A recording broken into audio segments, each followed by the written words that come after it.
अगर आपको कहानियाँ सुनना पसंद है तो हमारे चैनल को सब्सक्राइब करके घंटी का बेल आइकन दबाना ना भूलें। दोस्तों, इस कहानी को सुनने के बाद आप हमारे चैनल में जाकर हमारी पिछली कहानियों को भी एक बार ज़रूर सुनें, क्योंकि हम आपके लिए एक से बढ़कर एक कहानियाँ लाते रहेंगे, तो आप हमारी कोई भी कहानी मिस ना करें। दोपहर का वक्त था। हर तरफ धूप की गर्माहट ने कोहराम मचा रखा था। सोना और सुजाता दोनों बहनें मंदिर से वापस घर की ओर लौट रहे थे। तभी पीछे से आवाज़ आती है। सुजाता अपने साथ दो परछाई लेकर चल रही है। धीरे धीरे लोगों के आवाज़ की संख्या बढ़ने लगी। सोना और सुजाता ने पलटकर देखा तो पीछे लोगों की भीड़ इकट्ठा हो गई और सोना के काले रंग का मजाक उड़ाने लगे। दरअसल सुजाता की छोटी बहन सोना का रंग सुजाता के मुकाबले सांवला था, इसलिए सब सोना के रंग का मजाक उड़ाते थे। इसी बीच एक औरत ने हंसते हुए सुजाता से कहा, सुनो सुजाता, तुम इतनी धूप में मत निकला करो, कहीं तुम्हारा दूध जैसा रंग काला ना हो जाए। इस काली कलूटी सोना का क्या है, वो तो है ही दूध में मक्खी। ये दिन भर भी धूप में रहेगी तो क्या ही फर्क पड़ जाएगा। लोग हंसते रहे और सोना ने उनकी बातों में ध्यान नहीं दिया और सुजाता से कहा, चलो दीदी, जिसे जो कहना है कहने दो, हमें घर जाने के लिए देर हो रही है। ऐसे तो सोना सबके सामने बहुत बहादुर बनती थी, लोगों को ऐसा दिखाती थी कि उसे किसी की भी बात का कोई फर्क नहीं पड़ता। लेकिन घर जाने के बाद वो अकेले कमरे में जाकर अपने रंग को कोसते हुए रोती थी। सोना की माँ ने सोना के रंग को निखारने के लिए कई तरह की क्रीम मंगाई थी, लेकिन सोना के रंग पर जरा सा भी निखार नहीं आया। सोना का बचपन स्कूल वाले और पड़ोस वालों के ताने सुनते गुजर गया। बचपन में तो सोना पर लोगों की बातों का कोई असर नहीं होता था, क्योंकि उसे इन सब का मतलब भी पता नहीं होता था।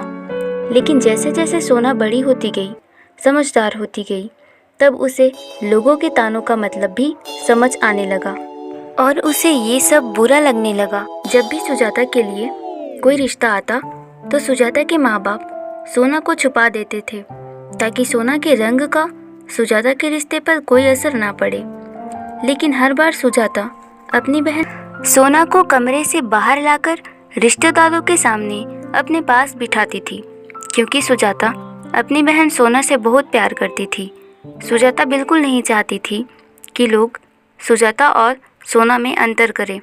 सुजाता के लिए जब भी कोई रिश्ता आता तो सुजाता रिश्तेदारों के सामने अपनी बहन सोना को लाकर कहती, मैं उसी घर में शादी करूंगी जिस घर में मेरी बहन सोना की भी शादी होगी, वरना मैं कभी शादी नहीं करूंगी।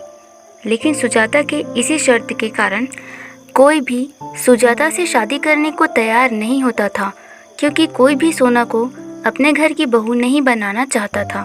सोना और सुजाता के माँ पापा सोना से नफरत करने लगे। वो लोग सुजाता की शादी ना होने का कारण सोना को मानते थे। सोना की माँ ने सुजाता से कहा, मेरी प्यारी बेटी, तू क्यों इस कलमुही के बारे में इतना भला सोच रही है? इसका तो भगवान ने भी भला नहीं सोचा, तभी तो इसे गहरा काला रंग दे दिया। इसके चक्कर में तेरी शादी नहीं हो पाएगी। मैं नहीं चाहती कि तेरे चांद जैसे चेहरे पर सोना का काला ग्रहण लगे।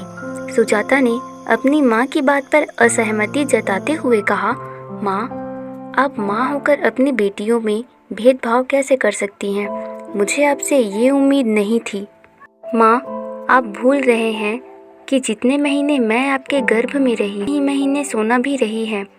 जितने दर्द में मैं पैदा हुई हूँ, उतने दर्द में सोना भी पैदा हुई है। जैसे आपने मुझे दूध पिलाया है, वैसे ही आपने सोना को भी अपना दूध पिलाया है। लेकिन महज एक रंग की वजह से आप अपनी ही बेटी को ग्रहण बोल रही हैं। अगर माँ आपकी तरह होती है तो मैं भगवान से दुआ करती हूँ कि मुझे कभी माँ ना बनाए। सुजाता को उसकी माँ ने जोर से थप्पड़ लगाया और कहा, तेरा दिमाग खराब हो गया है क्या? ये तू क्या बोल रही है? ठीक है, तुझे जो करना है कर। 2 दिन बाद सुजाता के लिए विमल नाम के लड़के का रिश्ता आया। सुजाता ने उनके सामने भी अपनी वही शर्त रखी। विमल और उसके घर वालों ने उसका शर्त मान लिया, लेकिन विमल ने सुजाता से कहा, सुनो सुजाता, सोना तुम्हारी छोटी बहन है और हमारे घर में मैं छोटा हूँ, लेकिन मुझसे बड़े मेरे सूरज भैया हैं जिनकी पहली पत्नी का निधन हो गया। अगर तुम्हें ऐतराज़ ना हो तो क्या तुम्हारी बहन सोना मेरे भैया सूरज से शादी करेगी? सुजाता ने कहा, हाँ हाँ बिल्कुल, मेरी बहन सोना मेरे साथ रहे, इससे ज़्यादा खुशी मेरे लिए कोई हो ही नहीं सकती। और इस तरह सुजाता की शादी विमल से हो गई और वो देवरानी बन गई, और सोना की शादी सूरज से हो गई और वो जेठानी बन गई। घर की बड़ी बहू बनने के बाद विमल और सूरज की माँ ने घर के खानदानी कंगन, जेवर और तिजोरी की चाबी के साथ घर की सारी जिम्मेदारी सोना को दे दी। लेकिन सोना को उसके पति सूरज ने शारीरिक सुख देने से मना कर दिया। उसने कहा, सोना जी, मैं आपकी इज्जत करता हूँ, लेकिन मैं आपको पति होने का सुख नहीं दे सकता, क्योंकि आज भी मैं अपनी पहली पत्नी को भूल नहीं पाया। इतना कहकर सूरज ज़मीन में सो गया, लेकिन सोना तड़प की अग्नि में जलने लगी। अगली सुबह जब सोना की बड़ी बहन सुजाता ने सोना से ठिठोली करते हुए रात के बारे में पूछा, तो सोना ने गुस्से भरी आवाज़ में सुजाता से कहा, तुम तो बहुत खुश होगी ना, तुम्हारे पति ने तुम्हारे साथ सुहाग रात मनाई, लेकिन मेरी रात अकेली ही बीत गई। तुम भूल रही हो, तुम अब मेरी देवरानी हो और मैं तुम्हारी जेठानी। माँ जी के बाद इस घर की मालकिन मैं हूँ। तुम्हारे लिए अच्छा होगा कि तुम घर के कामों में ध्यान दो।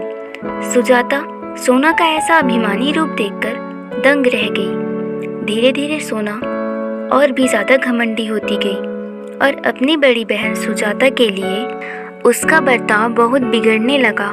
लेकिन इसी के साथ विमल और सुजाता के रिश्ते में भी दरार आने लगा, क्योंकि विमल अब सोना को पसंद करने लगा था। वो अक्सर सोना के करीब जाने की कोशिश करता। एक दिन विमल ने पीछे से सोना को अपनी बाहों में भर लिया। सोना के शरीर में एक करंट दौड़ गई और ये जानते हुए भी कि वो उसका देवर है, वो खुद को रोक नहीं पाई और दोनों एक दूसरे के आगोश में डूब गए और वो कर बैठे जो उन्हें नहीं करना चाहिए था। सुजाता को उनके नाजायज़ संबंध के बारे में पता चल गया।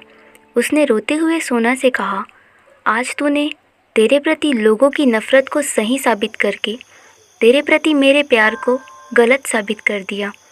अगर तुझे मेरा पति ही चाहिए था तो पहले ही मांग लेती सोना, मैं खुशी खुशी दे देती। लेकिन तुम लोगों को रिश्तों की मर्यादा लांघने की क्या ज़रूरत थी? इतने में ही सोना ने कहा, तब क्यों, अभी दे देना। वैसे भी शरीर से तो तेरा पति मेरा हो ही गया है, बस उसके नाम का मंगलसूत्र और सिंदूर वो तू दे दे। इतना कहकर सोना ने सुजाता के गले से मंगलसूत्र निकालकर अपने गले में पहन लिया और सुजाता को घर से निकाल दिया।